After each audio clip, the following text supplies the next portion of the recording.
The spirit of innovation is deeply ingrained in America, and Google is helping Americans innovate in ways both big and small. The Department of Defense is working with Google to help secure America's digital defense systems, from establishing cloud-based zero-trust solutions to deploying the latest AI technology. This is a new era of American innovation. Find out more at g.co/American innovation.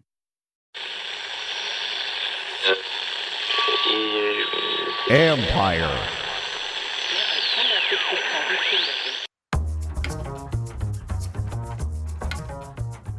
Hey babies, hey babies, hey babies, hey babies, hey babies. Hi everyone. Hi everyone. Happy Tuesday. What's up, Callow? How are you today? I'm enjoying 3 nights off from the Caps, so I'm getting refreshed a little bit over here. Went to the Nats game last night. How about Ovi? This is so in line. Turning down national appearances to stay grounded and focus on the team. And I'm telling you what, he's doing the Tonight Show a favor. His interviews are terrible. He's actually doing you guys a favor, guys. I mean, yeah, it's funny. He has good interviews, but he has to be in the right environment. That's not it for him. He needs to have like the casual, like something's going on and his personality comes out a little bit.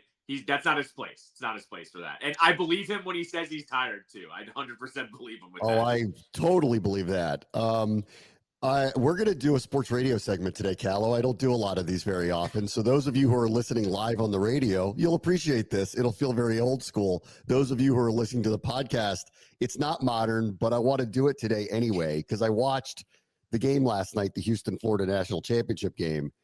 And honestly, it is one of the worst endings I've ever seen ever of a big moment like that. And I'm like trying to think what's worse than this, because it's one thing to lose, but they had 19 seconds on the clock and couldn't get a shot off. And, you know, the guy doesn't do he had the whereabouts to know he can't touch the ball after he jumped in the air and just dropped it. And then, but, the panic sets in. Nobody gets to the ball. It was literally one of the most anticlimactic endings ever. It's like one thing if you miss a shot, or like we've seen people miss layups. Like if you go back to, good Lord, like you have to go back to the 90s with the Knicks with like missed bunny layups against the Bulls that would have won games. Like that's their nightmares. But this is for a championship on the line to not even get the attempt off to see if it would actually go in or not. This is one of the worst endings I've ever seen for anyone ever. It's one of those endings, too, where it's one thing if a shot gets missed or there's like a real defensive play.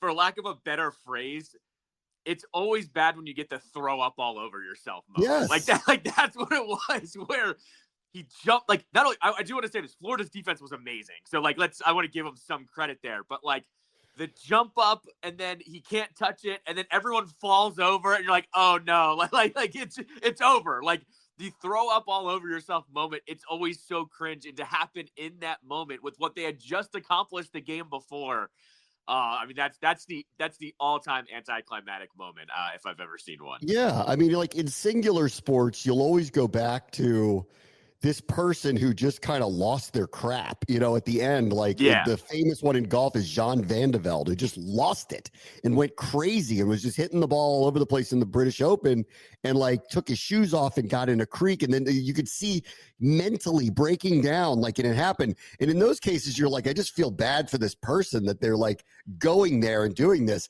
But in a team sport, to see it end like that, like after the whole season, to be in a game like this and then to not even get the shot off and to make the type of mistake that I don't want to kill this kid, to make the type of mistake that this kid made, like, I don't know how you get over that. Like, if they missed the shot, they missed the shot, but like they didn't even get it off. It's awful. It's just, and it'd be one thing if it was like 3 seconds on the clock. There was 19 on the clock. Like there's no reason they didn't get one or multiple chances at this. This was the closest thing we've ever gotten from NFL clock mismanagement going into a basketball game. Like it's the only thing I could think of, like when I watched this happen last night, where I was going, this was that play where like the Cowboys did this a couple of times where they had 30 seconds, got to play in field goal range, and then just like wasted and salted away the clock for no reason whatsoever. That's what this one felt like, where it was, you had all this time to run a play. It didn't even look like they really ran a play. Florida jumps in and plays really good defense, and then he jumps up, and you're like, oh, it's over. It's over now. Yeah, and I like, especially like, okay, so that school, oh, for crying out loud. I mean, like they haven't been this good for this period of time since the 80s when Phi Slamma Jamma. I was talking to Archer about them. I'm like, they had one of the greatest nicknames of all time, Phi Slamma Jamma. They also had two verifiable, like 20 greatest players of all time playing for their program back at that point in time, like all time greats, including Akeem Olajuwon. And they were in the Final Fours back then. But they haven't been like this. Kelvin Sampson's an outstanding coach. And that was a very veteran-laden team. Like, are they going to afford the next, level of players? I don't know. So I don't know if they're going to like continue to be able to do this. They've been right there.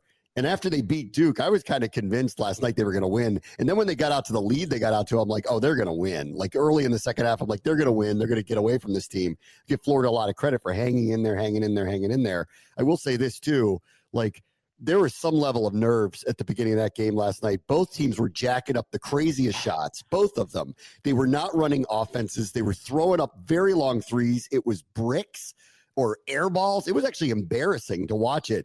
And not that I like to complain too much about the broadcasters, but I actually thought they were off the mark a little bit early because it was so sloppy, so disjointed, and the play was so ugly to watch with the shot selection and how badly they were missing them. I kind of wanted the three of them to kill them and go, you all need to calm down. Like, you're here because you're the two best teams in the country right now, but you're not playing like it. So the game itself, even early, had an extremely awkward feel to it on really both sides.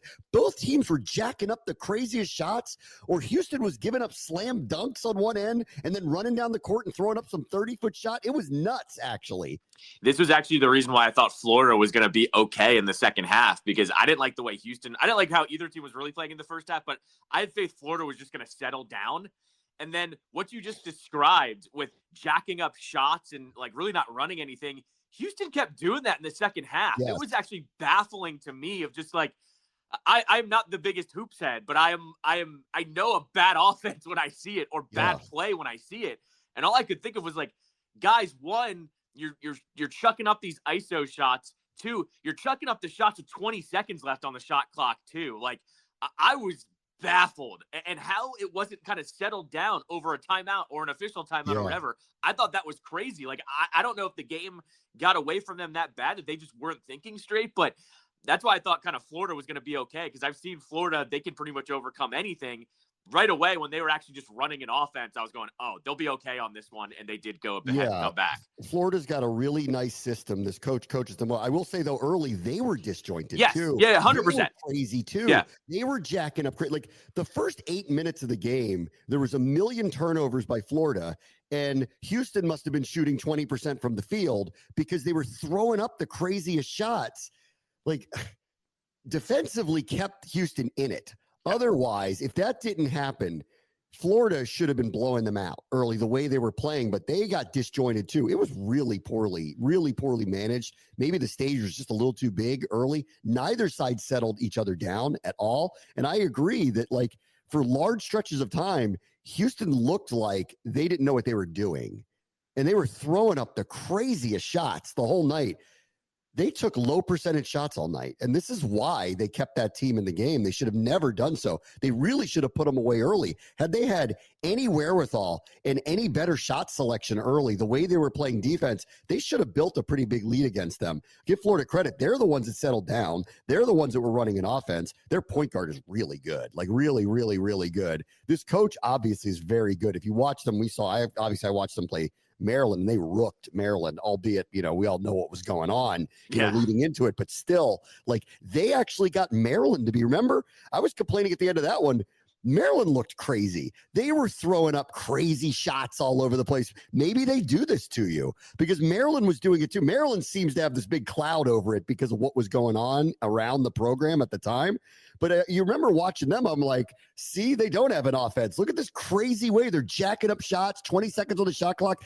Derek Queen got to the point where he was like not even passing the ball anymore. Like, there was no discernible offense at all. It was the second time in like 3-4 games I saw Florida do that to somebody.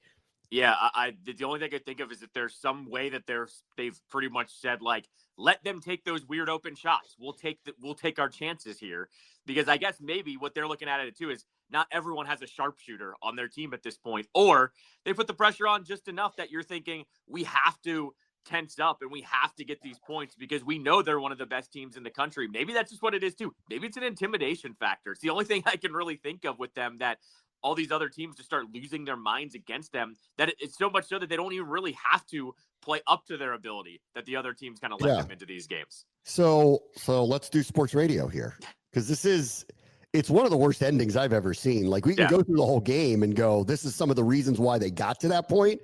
But the fact that they had 19 seconds on the clock, could slowly bring the ball up court to take a chance to tie or win the game, and never even got a shot off and looked ridiculous doing it. It's one of the worst endings I've ever seen in my life in any level.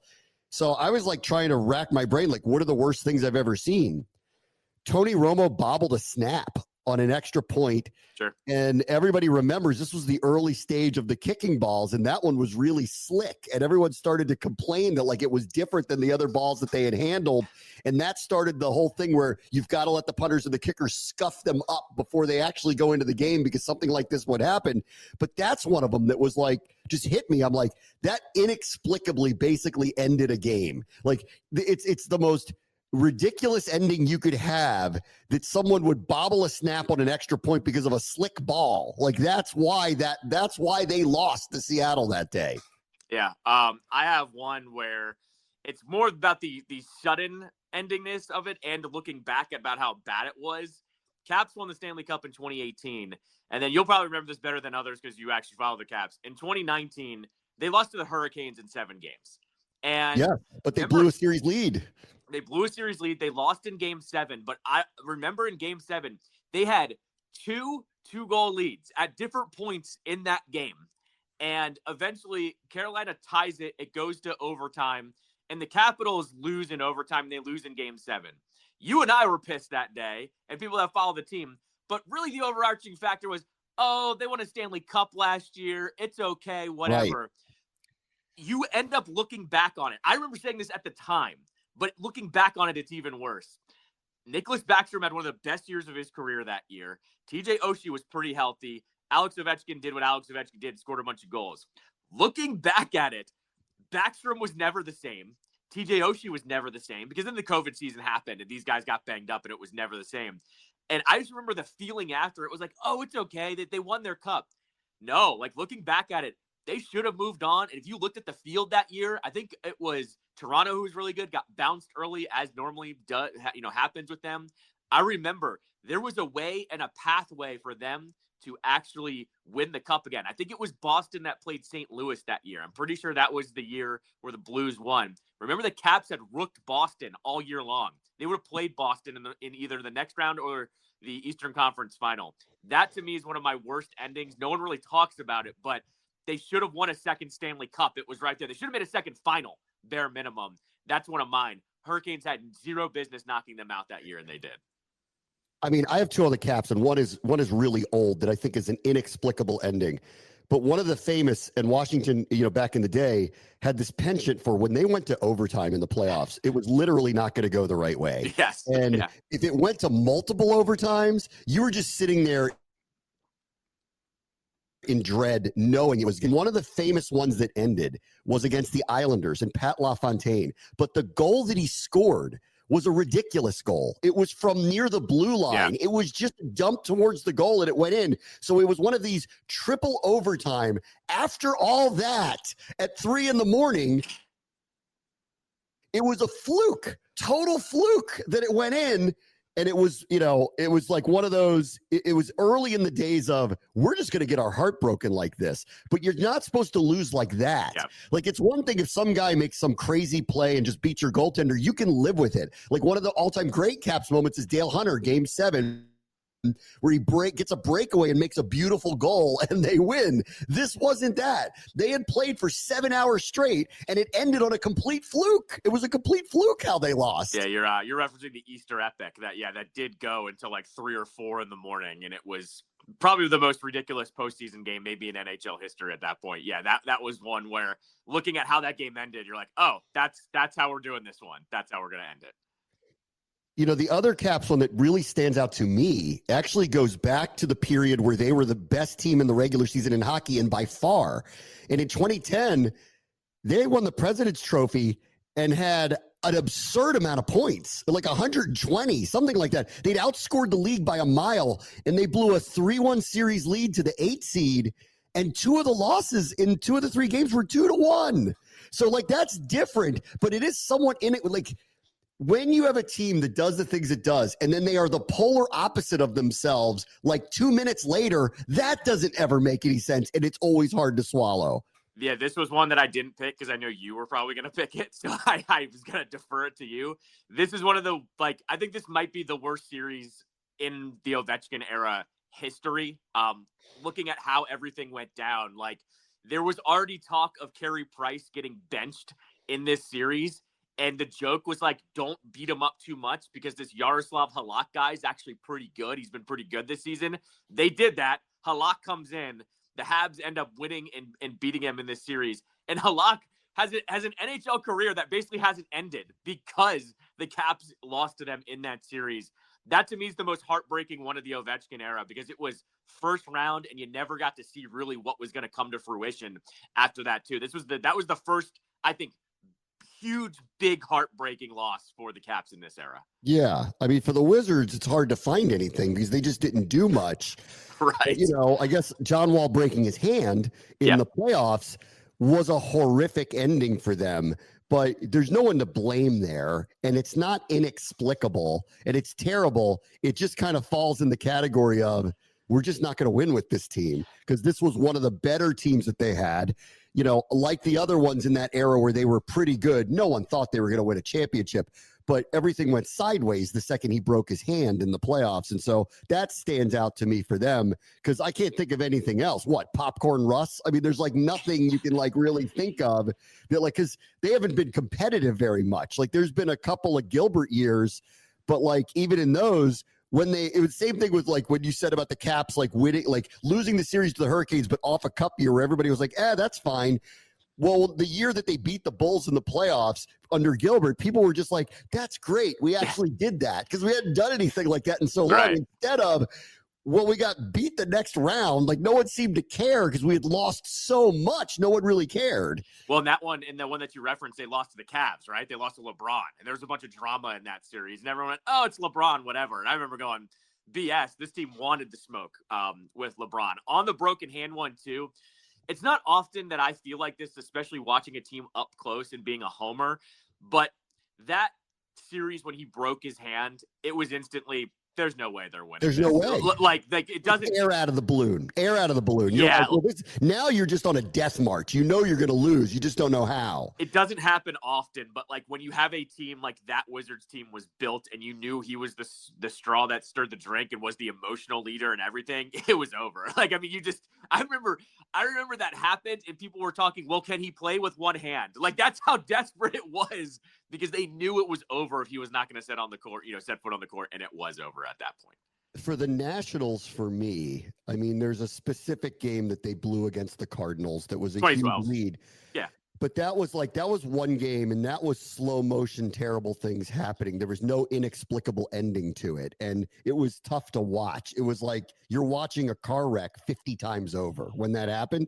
But the one about them that I will never forget is Dusty's last series against the Cubs, where they had a setup where they went to the law firm every night in a specific order. And Dusty Baker, this is why I was like, when everyone was defending him, I'm like, absolutely not. He chose the absolute worst time to, quote unquote, go with his gut.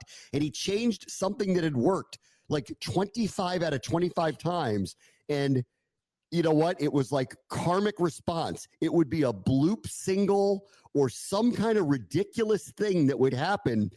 It was self-made, and it also was inexplicable that it happened. And it's the one I remember about them that I watched and I went, we did this to ourselves. this is terrible. There will be no real explanation for this when they lose.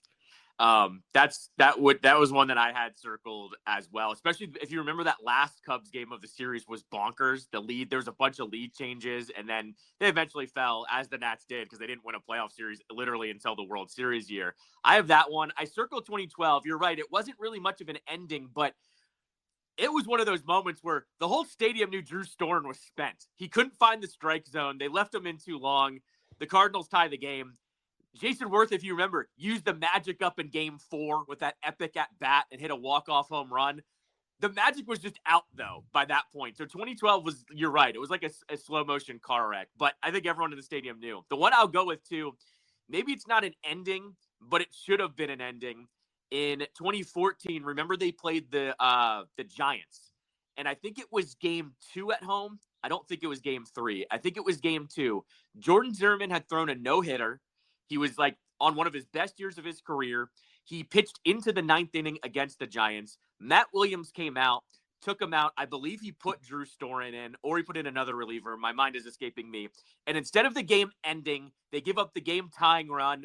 And instead of the game ending, the game went for 18 innings, Bram. Like, that was one where it should have been over. And they played a whole other game. Like, the game started at 4:00 in the afternoon, and I didn't pull into my driveway until 1 a.m. Like, that was one of those ones where we're going, well, in another universe, like, I'm home on time, and they win that game, and maybe they win the series. And I remember Bryce Harper was really good that series, too. Like, it was one of the ones where you didn't blame him at all in that one. Adam LaRoche had, like, 1 hit or something like that. It's not an ending, but it should have been an ending, so I'm going to slide it in there for the Nationals because they literally played a whole other game for that mistake that happened with Williams. This one isn't a literal ending, but it feels like it, like, because we did the spirit matches last year. For the championship to end the way that it did, with one goal between the 2 highest scoring teams, or 2 of the 3 highest scoring teams, and that goal was beyond controversial and never should have counted in the first place. And it happened in the first half. But I remember being on the broadcast saying over and over as time was ticking off, if this is the only goal that ends up being scored, there's going to be a lot of discussions about whether this was a fair outcome. And the league better pray that Washington scores here so that if they lose in the end, they won't look back at that. And it was terrible.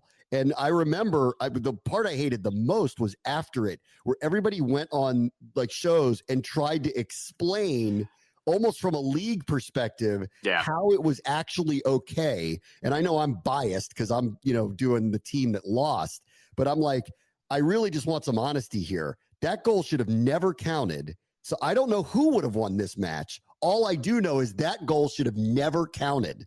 Yeah, there was not another equalizer, and then it's the only highlight of the match. So you have to keep showing it over and over and over again. I remember that was the dagger and the twisting of the knife was they had to keep, showing that one. I'm with you. I hated that one. I actually didn't really even think about that one. But yeah, that ends up being a 1-0 game against the highest scoring teams in the league. And it ends up being the deciding goal. That was a bad one. I do have one more. I have one more for you. Do you have any Redskins football team Commanders ones? Do you have any? Like in recent memory, the hardest one, I mean, there's 2. Like, I have to go back when I was young. The Super Bowl against the Raiders was so embarrassingly terrible. And what came out after, like where the team was actually, stuck in a second-rate motel, like it's a very different time. And then secondarily, they've openly kind of admitted that they didn't prepare themselves the way they probably should have. But there were plays in that game. Like, this is one of the best teams ever. And there were plays in that game that were literally embarrassing. Marcus Allen's crazy run for a touchdown, Jack Squirik's interception on a screen pass for a touchdown. Like, they just embarrassed themselves. So it was one of those, they had just won the Super Bowl. They got back to the Super Bowl and played the worst game of the Joe Gibbs era. And that one stands out. And then I guess in a little more recent times, the botched snap against Tampa in the playoffs is a terrible ending to a playoff game with one of the Turk brothers. But I always like to remind people that was a 52-yard field goal that was going to have to be made. So this wasn't a chip shot. Like that's 50-50 at best that would have happened anyway, that they would have made that kick, but you never know because they botched the snap and they never actually got that off. In recent years, because they hadn't won very much until last year, it's hard to look back at any particular ending and go, well, that was awful. You could probably pick a bunch of games that feel awful for sure. I mean, I feel like you have to mention 2012.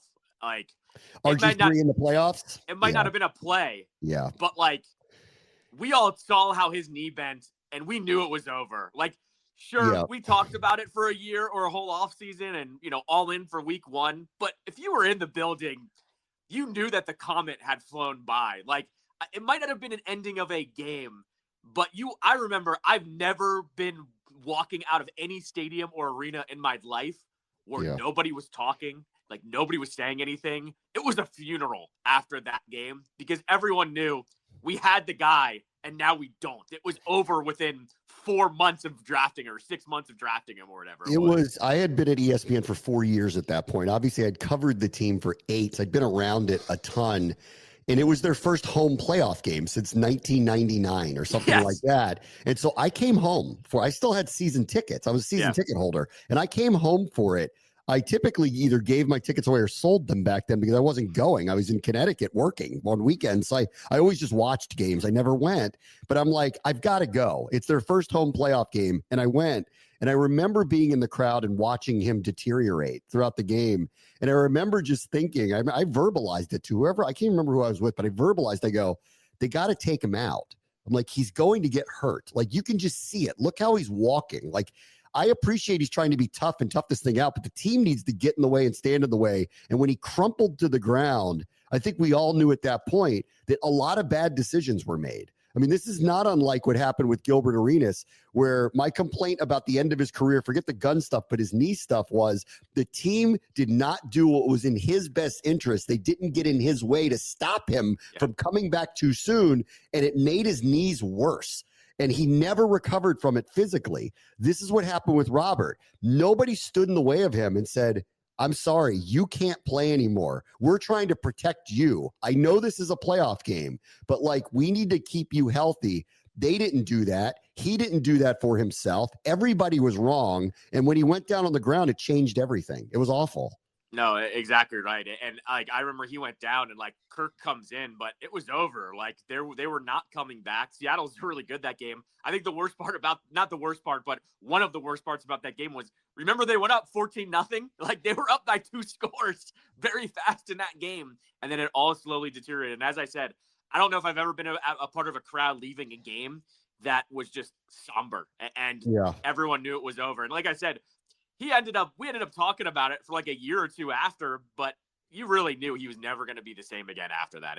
That was to me one of the worst endings of a game. And I know it wasn't the specific play, but the worst ending of a game I think I've ever seen live in person, because the ramifications of it where you just knew, you also knew they weren't going to tear the Band-Aid off either. It was going to be a try, and him trying to come back and Shanahan trying to do it and then getting another coach to try to coach.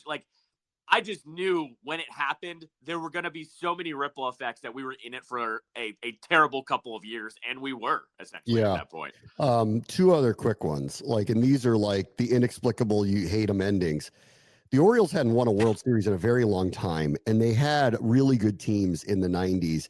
And there was an incident with a kid in the outfield named Jeffrey Mayer who reached over the outfield wall at Yankee Stadium and clearly interfered with the ball, and the call didn't go their way. The most famous incident of this, of course, is Bartman. We had one in the World Series last year with these idiots at Yankee Stadium who, at least it was called correctly, and they kicked these people out. But that happened again where they were ripping a ball out of Mookie Betts' glove. That was nuts that was happening. But this was one of those, it wasn't the ending, but it was we're just not going to win. And this is going to be marred. And this kid's going to become the memorable person of the series instead of the teams that actually played in it. It was awful. if you ask people now, name 5 Marlins who were on the field for the Bartman incident, or name 5 Orioles, you're going to have a hard time doing it. But when I say the name Jeffrey Mayer, you know exactly who I'm talking about. And that was awful for them. And the other one was for Maryland basketball.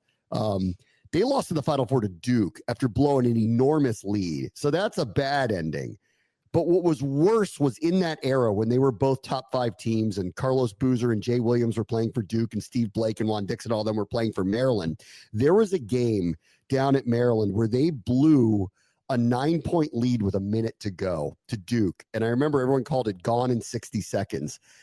And I can't remember the exact details of all the things that occurred. I'd probably have to look it up. But the sequence, if you were to look at it again, the sequence of the things that went wrong throughout that minute to make that actually happen, it was awful to relive. And it probably was maybe the worst home loss I can ever remember of an extremely competitive Maryland team, and how the height of that rivalry to do it against them. And then it was ugly afterwards. People were throwing stuff at Carlos Boozer's mom. It was really, really ugly in the building. That was a terrible, terrible loss. Yeah, I erased the gone in 60 seconds loss from my mind. And as you know, I'm not the biggest Maryland guy, but yeah, that was a brutal one too. And you're right. Like, that was the height of that rivalry where Duke and Maryland, I guess Maryland wasn't Duke's biggest rivalry, but Duke was Maryland's biggest rivalry. By far. And as you like to say too, the New Jersey, New York fan kind of came out in those matchups, and they got really, really ugly. It was bad. All right, let me take a quick break. If you have others, you can DM me. Maybe I'll talk about them later this week. I'll get back into some football next. Brave Watch the Show, ESPN 630 in Sports Capital.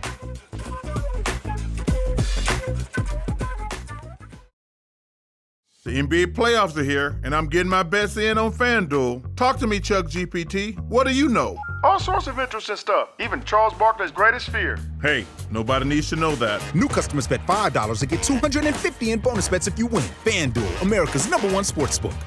21 plus and present in Virginia. Must be first online real money wager. $5 deposit required. Bonus issued is non-withdrawable bonus bets that expires 7 days after receipt. Restrictions apply. See full terms at FanDuel.com/sportsbook. Gambling problem? Call 1-800-GAMBLER. At Sierra, discover great deals on top brand workout gear, like high-quality walking shoes, which might lead to another discovery. 40,000 steps, baby. Who's on top now, Karen? You've taken the office step challenge a step too far. Don't worry, though. Sierra also has yoga gear. It might be a good place to find your zen. Discover top brands at unexpectedly low prices. Sierra, let's get moving.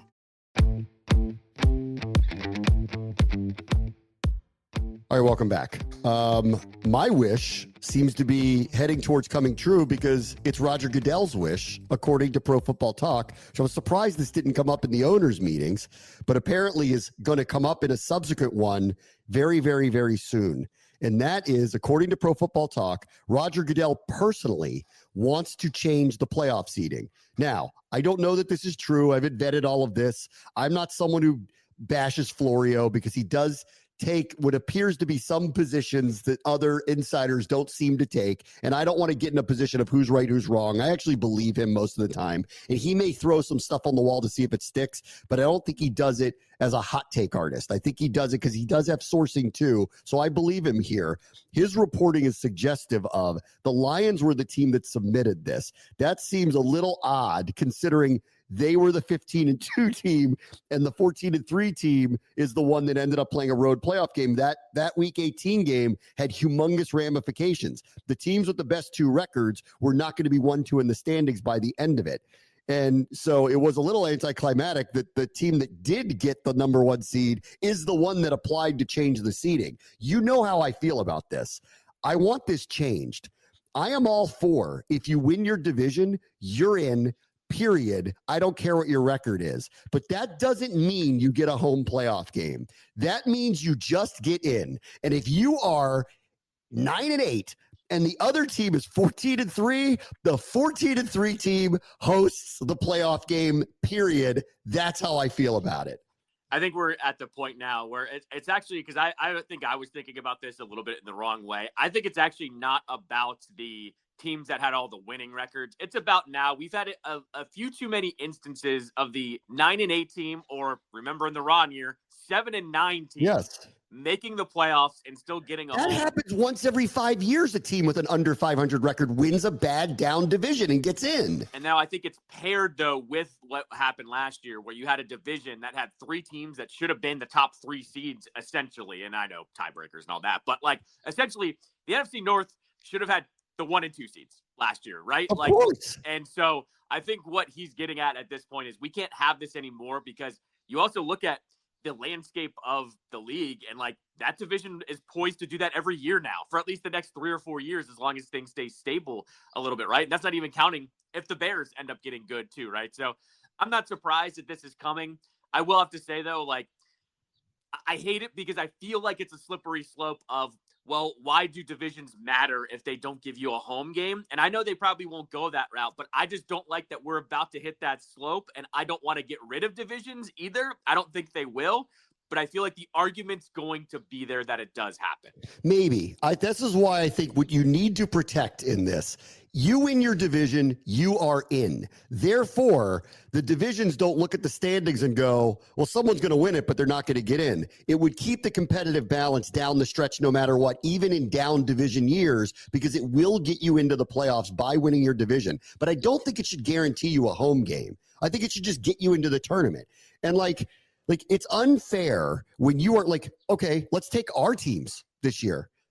We may be in the same exact situation that we were in a year ago. I hope we are. I hope we're a double-digit win team, 12-win team. Well, what if Philadelphia is as good as they were a year ago again, right? Like at some point, shouldn't we be hosting the playoff game, or shouldn't they be hosting the playoff game if the team they end up playing is the 4 seed who happened to be in the bad division this year? And I don't know which one but like, if I told you the NFC West isn't going to be very good this year, you would believe me. Like the Seahawks just got rid of Geno Smith. They got Sam Darnold coming in. You look at their roster and you go, I don't know what that is. Clearly the 49ers are resetting. The Cardinals may or may not be good. They might be okay. The Rams look pretty good, but they're like a clear runaway winner of that thing as we sit right now, right? That's a down division. We're not in one of those. The NFC North isn't in one of those. Sure. They're playing a buzzsaw. So like, that's the other part of this.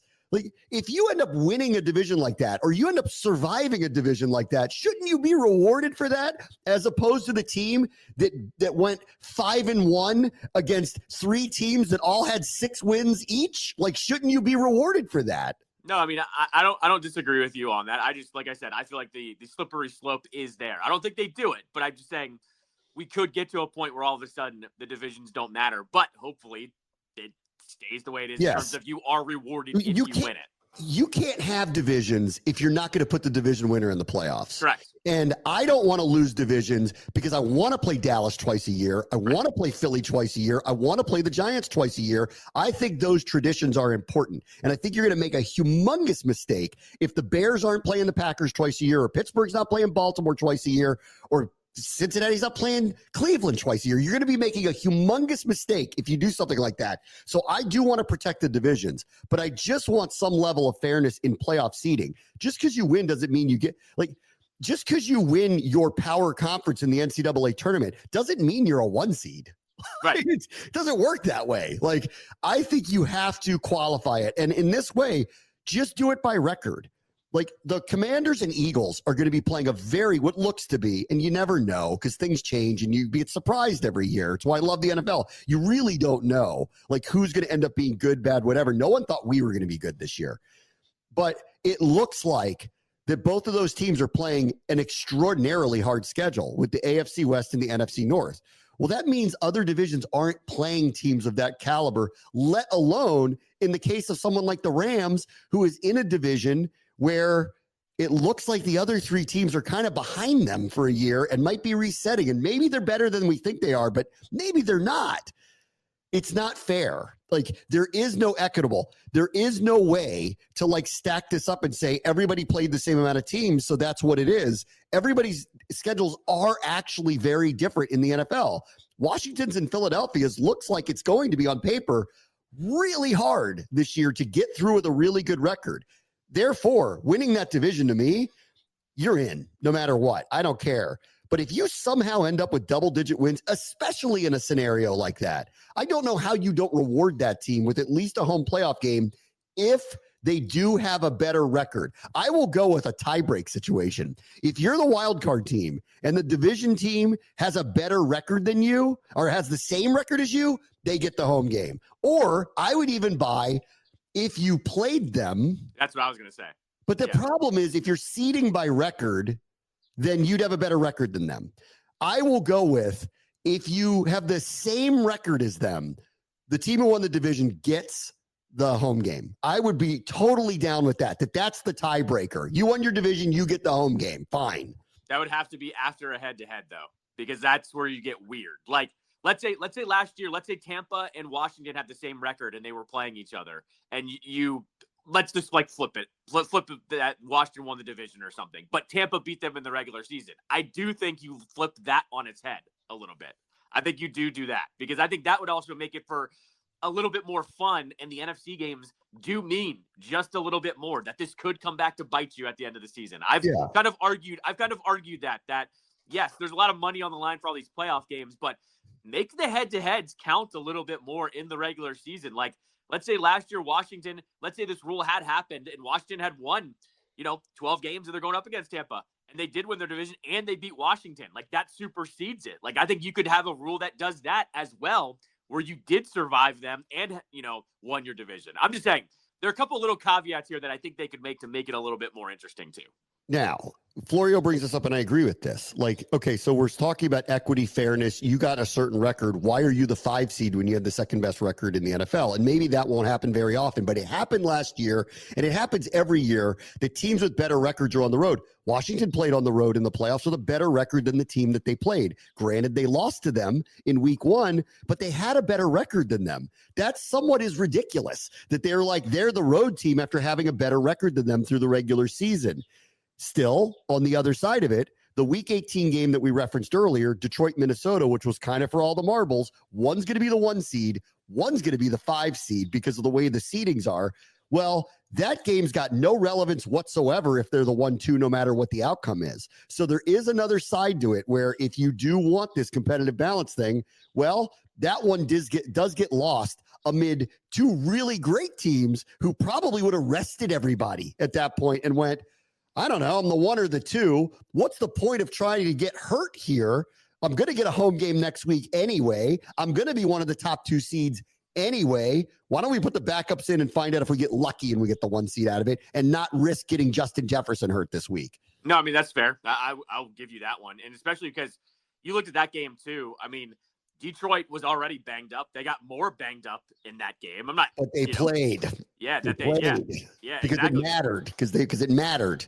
Correct. And so, I mean, I'll give you that a little bit. That like maybe you don't have to do things like that, but the NFL is going to push back and say everybody watched that game because everyone knew what was on the line too. So like the argument there is you take some of the drama out of it a little bit too. Yeah, I would think though, and I would think the owners would want this too, to be honest, the change, because the home game's worth a lot of money. So you don't think the Harris group is sitting there going, we're 12-5, we're on the road against a team with a worse record than us? How does that even make any sense? Or Minnesota who goes, we were 14-3 and we're playing as a 5 seed where the likelihood is we never play a home playoff game? That's kind of crazy. Like, that's a little crazy. So I'm hoping this happens. It sounds like Goodell wants it to. All right, let me take a quick break. Bray wants to show ESPN 630 at Sports Capital.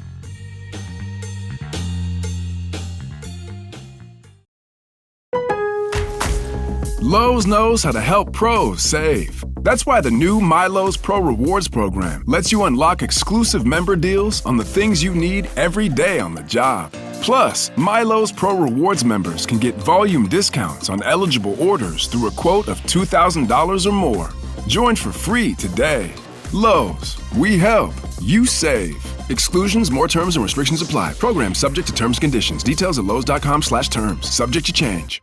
I was never really a runner. The way I see running is a gift, especially when you have stage 4 cancer. I'm Anne. I'm running the Boston Marathon, presented by Bank of America. I run for Dana-Farber Cancer Institute to give people like me a chance to thrive in life, even with cancer. Join Bank of America in helping Anne's cause. Give if you can at BofA.com/supportAnne. What would you like the power to do? References to charitable organizations is not an endorsement by Bank of America Corporation. Copyright 2025.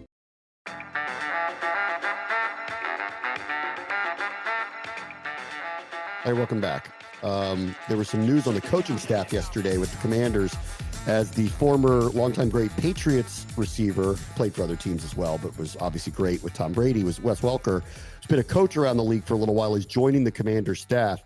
He recently did work directly with Deebo Samuel when he was out in San Francisco. So there's kind of a link, I think, to bringing him back. And then people are making a kind of what I think is a little bit of a stretch and a little bit unfair because they're like linking him to he's the one that monitors Deebo, whether he stays in the type of shape that they want him to stay in that type of shape. And I'll let Deebo and Welker address something like that. I think it's a little bit of a stretch, but they're bringing in someone. It does feel a little bit like they are bringing in a coach Deebo's very comfortable with to help him assimilate into what they're doing here because, this isn't the same offense that he was in. This is not from that tree. This is actually very different under Cliff Kingsbury. So Welker's going to have to get up to speed with what's going on with Kingsbury. And I think it's interesting that they have a very long-held relationship from playing with each other in college. And at the same time, it does feel a little bit like, and I'm going to help you incorporate your new really good dynamic weapon into this offense all at the same time. So it all makes a lot of sense to me that they brought him in here. No, exactly right. Like, for all intents and purposes, you might only get a year of Deebo. So you might as well you might as well try to like get as much as you can out of him. And if that means bringing in Wes Welker, I'm completely okay with it. I'll say this too.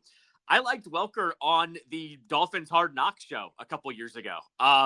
I actually liked when they went into the wide receiver room and Tyreek Hill was there, but their wide receiver group was fine. Like, it was pretty solid. Tyreek was obviously the number one guy, but I actually liked what I saw from him there because it was one of those things. This happens all the time where you forget guys are still in the league. I forgot he was a coach in the league, to be completely honest. And when they went to him, it was actually pretty good. So when I saw that yesterday, I kind of perked up and said, okay, I liked what I saw from him there. And looking at the history with Deebo and the hit job they did on Deebo on the way out, Welker was a part of that about keeping him in shape and all of that stuff too. So look, this can only help as far as I'm concerned. I don't see a downside of it. And, they are also looking to develop some of their own wide receivers, right? Like, how does this help with Luke McCaffrey, right? Can Hopefully. he give him, does this give him some pointers and that they can develop him a little bit? Because KJ Osborne, hopefully. Yes, exactly right. Yeah. Like, I think they've got some young guys on this team that could probably use some words of advice, and hopefully Welker can help that. And I know too, like, the official title for Welker isn't it a scout or a personnel type gig too? Like, it's not officially a coach, but it's he's not the wide receiver coach. Right, exactly. So I will say this too. Like, I wonder what else he's going to have his hands on here. And I like I said, I don't mind bringing in a mind like that to this organization at all. So. No, I don't either. The Deebo thing is really fascinating. Like, most of the time when you acquire someone like this, they demand an extension immediately. Tunsil has a couple years left. So I think that they can play out the string for 1 year. And if it goes really well, as he said in his press conference, they know how I feel about this. That means come next year, I do expect you to rework it. And honestly, it'll probably be beneficial to Washington's cap to do so if Tunsil is still Tunsil, which is the hope. With Deebo, he's in the last year of his contract. They did right by the last year of it by guaranteeing the majority of it, but they gave him no guarantees beyond it. And he seems totally happy with that. So it's a really interesting dynamic. And that's why I like this too. It's in his best interest, Deebo's, to be the guy he was a couple of years ago, because the contract next year, whether it's here or somewhere else, will not be the same if he does not live up to that. So this is a very, very, very interesting dynamic. I want to end on what I've just kind of casually mentioned early. And it's the last thing what I love about Alex Ovechkin. Reported that he turned down, or actually Ted Leonsis said it on, I think the Junkies or Grant and Danny or somebody today, yesterday. I forgot. I'm sorry. I forgot who, but it was on that station. He said that Alexander Ovechkin turned down the Tonight Show, and so which would lead you to believe he's turning down a lot of things. And I remember we were talking about this yesterday, and I went, he's going to be asked to do a lot of things, and it's good that they don't play for a few days, because if he wants to do that, he just can do that. And he's like, no, it's time to get back into potentially winning the Stanley Cup. They could eat their cake and eat it too. And I love it. I love every second of that it's like, this is over. Thank you for helping me do this. Now let's get back to us. I think what happened here too is he did this at a weird point in the schedule as well, right? Where they have 3 days off, like they're going to have morning skate today and tomorrow, and then on Thursday morning. But it also gave him a unique opportunity to rest up a little bit here. So I'm not surprised that he looked at the schedule and went, nah, I'm good. I'm going to go ahead and take a rest, reflect on this for a little bit, hit the reset button, and then get ready for the stretch run. It's just who Ovechkin is, too. He cares about his teammates and his coach and his organization. So this is Ovechkin to a T. I'm not surprised. And you know what? Like, if they want to do something after they get eliminated, maybe. But, like, we all kind of know how the news cycle works. You know, he is foregoing any kind of extra exposure. But I don't think he really cares about that. I think he knows his legacy is what it is. And as long as he's the leading goal scorer, that's a lot of pub just in and of itself. Tomorrow, I will be sharing with you a conversation I had with John Walton, voice of the Washington Capitals, after what happened over the last, 20 years, let alone the last weekend. So I'm excited to do that for you tomorrow. So we'll talk to you then. Brave Watch the Show, ESPN 630, the Sports Capital.